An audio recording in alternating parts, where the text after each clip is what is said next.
سلام، اینجا زیباکو که آموزش دوخت این باکس خیاطی بسیار زیبا رو واسهتون آماده کردم که خیلی آموزشش رو دوست داشتید. ممنونم که مثل همیشه با نگاه مهربونتون همراه هم هستید. برای بدنه این باکس به 2 لایه پارچه احتیاج داریم که این پارچه ها رو به شکل دایره‌ای شکل به قطر 50 سانتی متر برش میزنیم.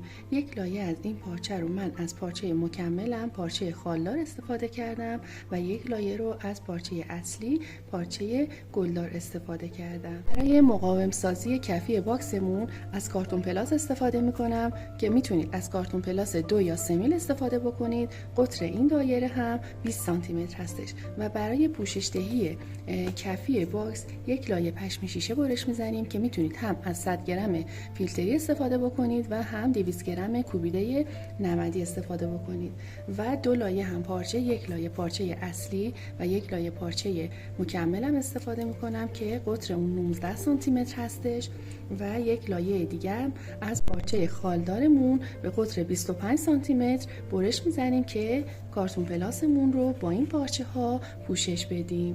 برای درب باکسمون هم مجددا از کارتون پلاس استفاده میکنم، کارتون پلاس 3 میل که قطر این دایره 22 سانتی متر هستش.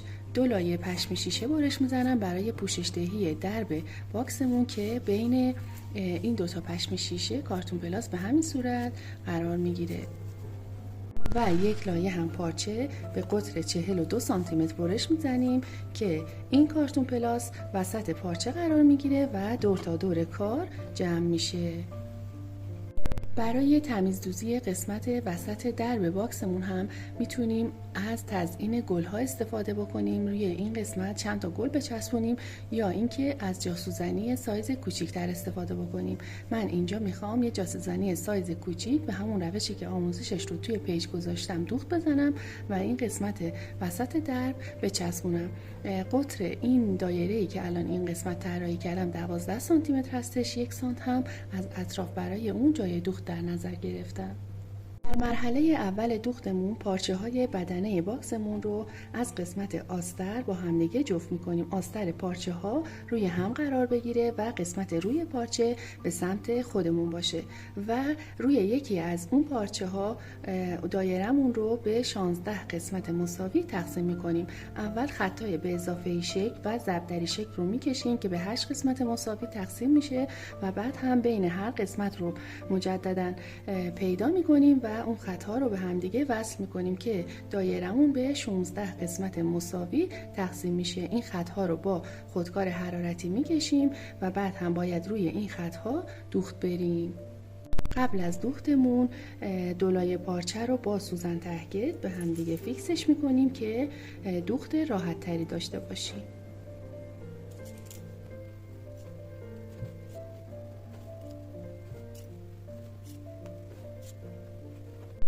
به این صورت و حالا از روی تمام این خطها با چرخ خیاطی دوخت میزنیم. خب دوستان، من روی تمام خطهایی که کشیده بودم با چرخ خیاطی دوخت زدم. به این نکته توجه داشته باشید که حتما ابتدا و انتهای دوختتون رو خوب محکم بکنید که موقعی که میخوایم این قسمت ها رو از الیاف پر کنیم دوختمون باز نشه. بعد از اینکه دوخت ها رو انجام دادیم میایم دایره‌ای به قطر 20 سانتی متر وسط کار طراحی میکنیم. دقیقاً باید این دایرمون وسط کار باشه. اگر دایره‌ای که میکشیم این وسط و میخوایم دور تا دورش رو دوخت بزنیم یکم بالا و پایین باشه، دیواره های باکسمون کوتاه و بلند میشه. پس به این نکته هم توجه داشته باشید که دقیقاً دایره‌ای که طراحی میکنیم وسط دایره بزرگترمون باشه که به قطر 20 سانتی متر هستش. دور تا دور این دایره رو میکشیم و روی این خط دایرمون هم دوخت میریم.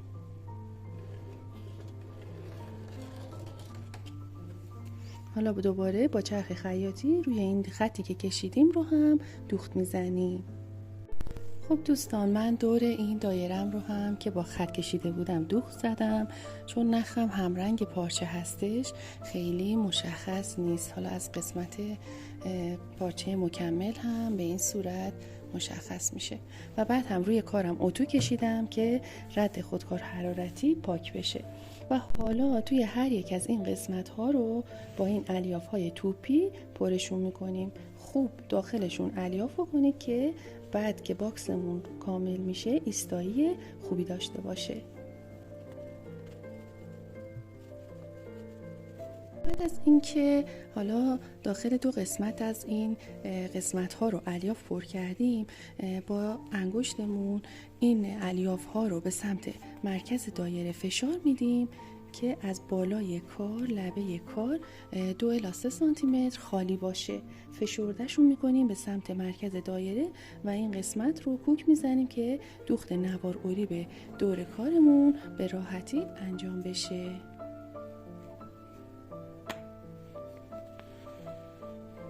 به این صورت کوک های بزرگ میزنیم که بعد هم بتونیم اینها رو جدا بکنیم.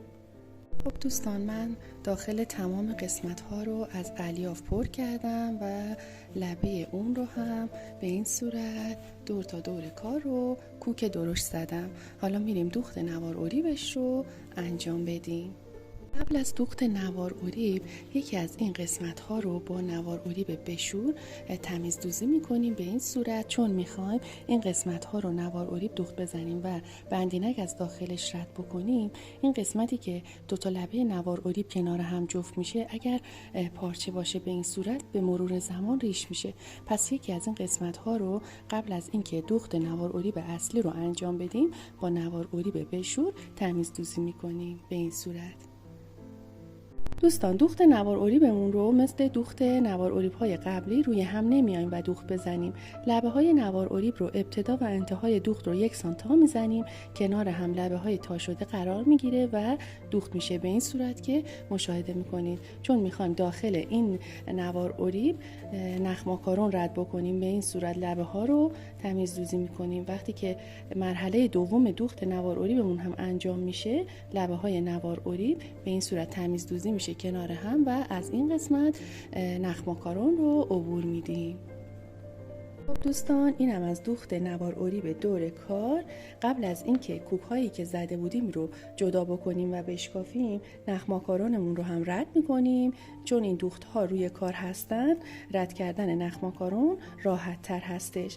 بعد از اینکه نخ ماکارون رو رد کردیم، دیگه این کوک ها رو هم جدا میکنیم.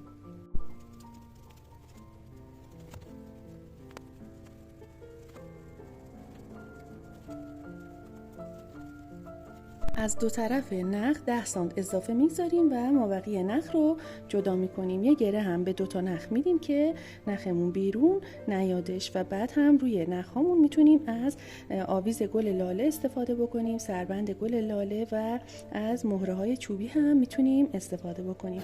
و حالا میایم کوک هایی رو که زده بودیم اونها رو جدا میکنیم.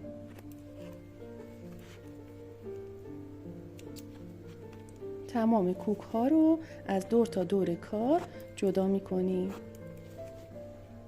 بعد از جدا کردن کوک ها، حالا الیافی که داخل این قسمت ها هستش رو با دستمون یک نواخت پخشش میکنیم به این صورت که این قسمت هایی که خالی هم بود الیاف این قسمت ها هم باشه به این صورت. قسمت بدنه باکسمون آماده میشه. حالا میریم برای آماده سازی کفی باکسمون و درب باکسمون. 2 تا دایره‌ای که به قطر 19 سانتی متر برش زده بودیم، یک لایه آستری و یک لایه از پارچه مکملمون رو به روی پارچه ها رو روی هم قرار میدیم و دور تا دور کارمون رو دوخت میزنیم و از یک قسمت وسط کار رو چرک میزنیم و کارمون رو برمیگردونیم و اتو کشی میکنیم. به این صورت من 2 تا دایره رو به هم دیگه دوخت زدم و از قسمت آستر کار یه چرت زدم و کار رو برگردوندم و اتو کشی کردم. حالا میایم پشم شیشه رو روی کارتون پلاستیک که برش زده بودیم با چسب حرارتی میچسبونیم.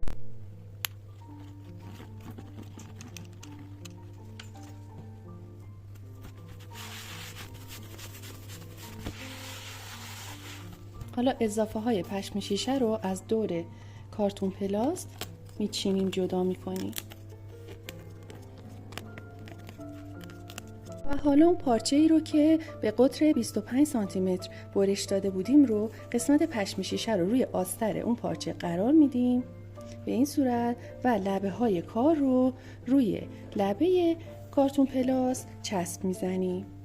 دور تا دور کار رو من چرت های با فاصله 4 الی 5 سانتی متر میدم با قیچی که راحت تر بشه اون رو چسب بزنیم.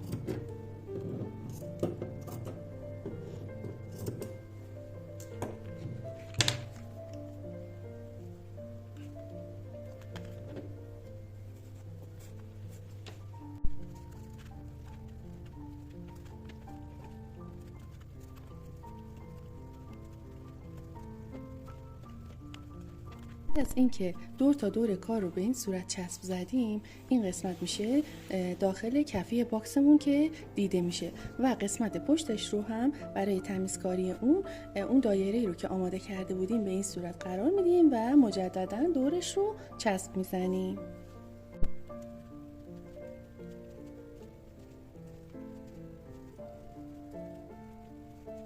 کار هم به همین صورت تمیز میشه. حالا میریم برای آماده سازی درب باکسمون. دایره درب باکسمون رو که قطر 22 سانتی متر بود برمی‌داریم و دو طرف اون پشم شیشه میچسبونیم.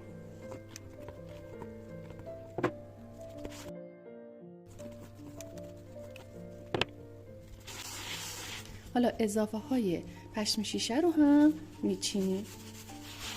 این مرحله سوزنمون رو 4 لا نخ میکنیم و پارچه‌ای که به قطر 42 سانتی متر برش زده بودیم برای پوشش درب باکسمون رو از قسمت لبه کار کوک های درشت میزنیم. نیم سانت از لبه کار فاصله میدیم و دور تا دور کار رو به این صورت کوک درشت میزنیم.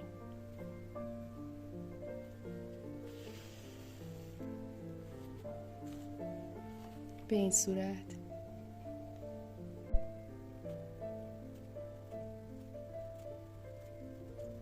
وقتی دور تا دور کار رو کوک زدیم، حالا کارتون پلاستمون رو داخل کار میگذاریم به این صورت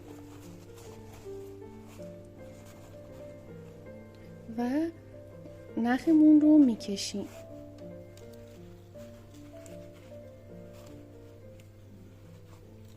تمام چین هایی که روی کار میفته رو با دستمون یک نواخت پخش میکنیم و این دایره‌ای هم که اینجا اضافه داریم دقیقاً باید وسط کار بیفته.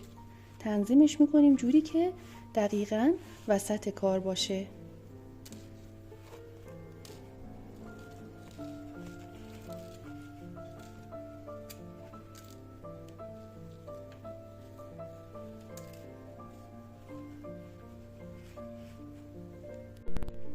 نخ رو خوب میکشیم و گره میدیم.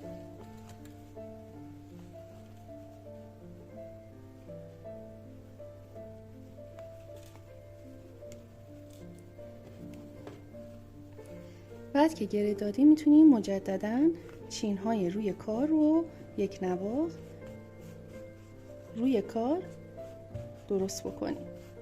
میتونیم برای اینکه این قسمت محکم تر بشه لبه کار رو با چسب حرارتی به پشم شیشه و درب باکس بچسبونیم.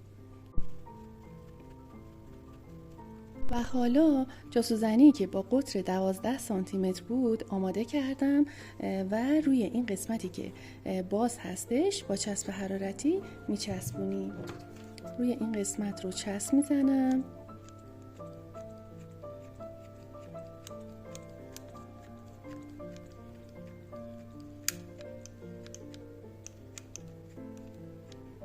خوب چسبکاری میکنیم که جاسوزنی محکم بچسبه و جاسوزنی رو وسط درب میذارم و خوب با دستم فشار میدم.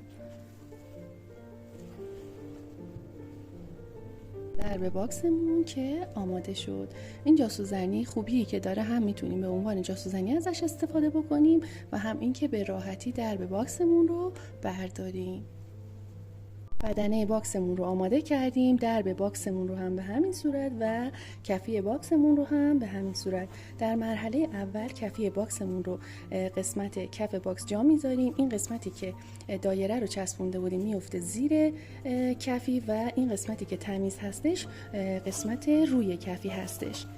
این رو این قسمت جا میدیم به این صورت و حالا این گره‌ای که به نخ ماکارون داده بودیم رو باز میکنیم و خوب نخ ماکارون رو میکشیم و یه گره ساده اول این قسمت یه گره ساده میدیم، نخ ماکارونمون رو میکشیم تا اندازه درب باکسمون بشه این قسمت و بعد هم یه گره پاپیونی بهش میدیم.